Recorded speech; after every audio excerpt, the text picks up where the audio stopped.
Баршаңызға сәлем, қалдарыңыз қалай? Бүгін мен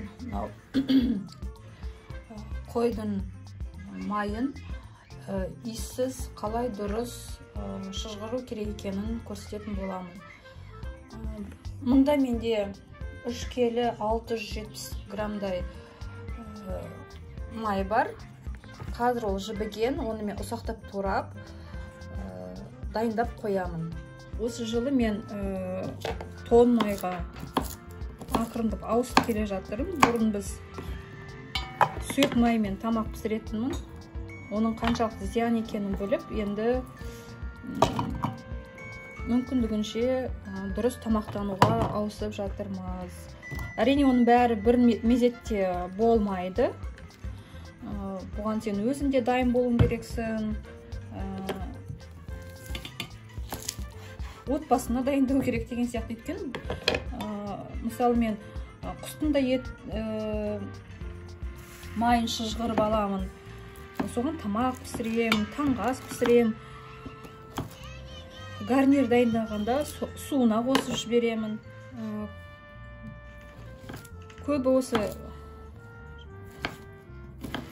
4 түліктің майын шыжғырғанда оның дәмі немесе иісін бірден байқап қалады.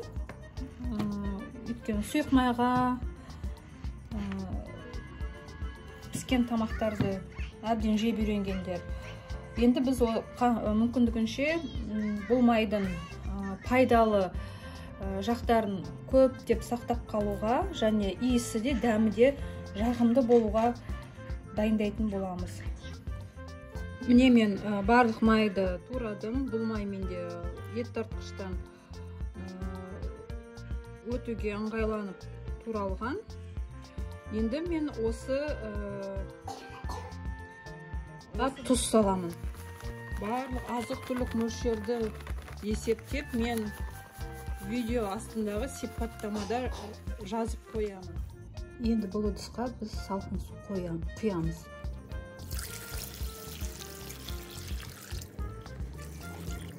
Міне салқын су құйып қойдым, ішінде жаңағы тұзы бар. Егер жас малдың еті болса,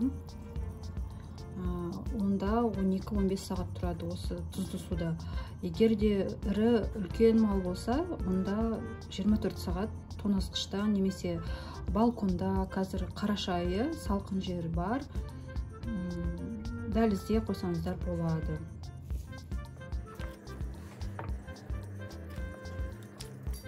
Міне біздің май, үш майымыз кешеден бері тұрды. Енді бұны мен қазір суын төгіп, 2 қайтара 15 минуттан суға салып қоям. Салқын суға тұздың дәмі кетсін деп. Міне мен мына майларды 20-30 минуттан 2 рет суда ұстап, тұздан жақсап шайып алдым. Қарап отырсаңыздар, кешеге қарағанда аппақ болып тұр. Қазірдің өзінде бұның иісі жоқ. Бірақ енді менде үйде кішкентай балалар, олар иісті сразу сезеді.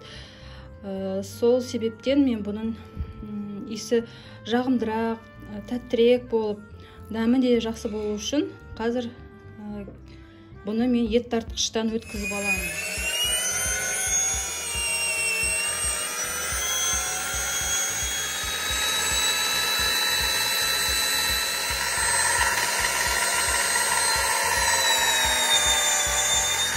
Мынау менде 9 литрлік ыдыс.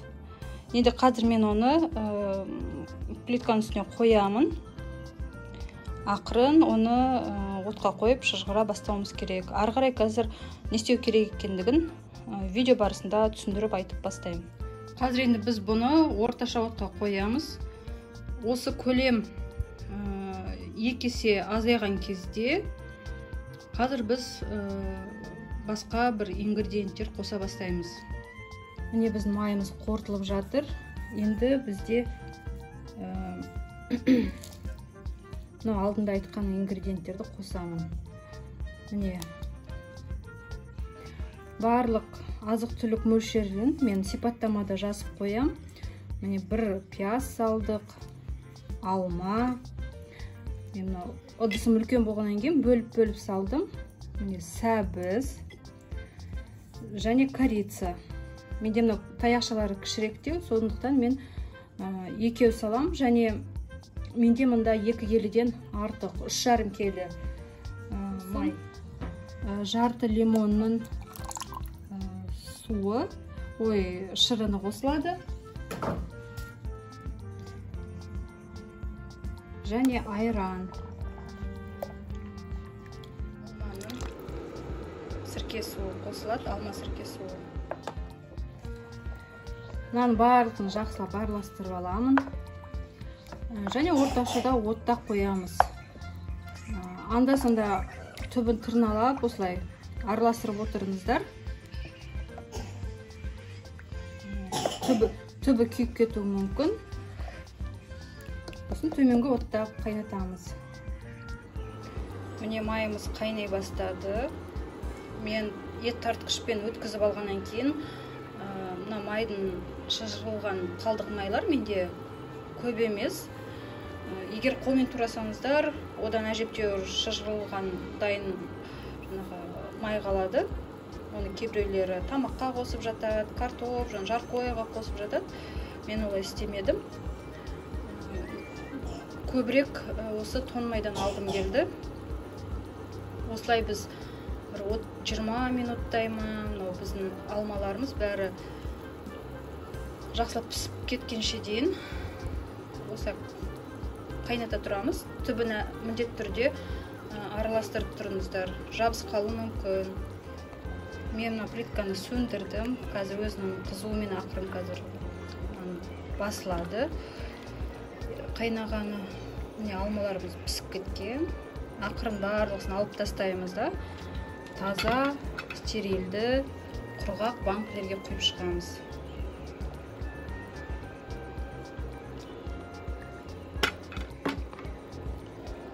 Мен мындай кішігірім сүзгішті қолданамын. Сіздер қаласаңыздар, марле төсеп, ішіне салып, сүзіп алсаңыздар болады. Бірақ бұл міндетті түрде емес. Егерде қандай да бір несі болса, бәрі тұнбасы астында қалады.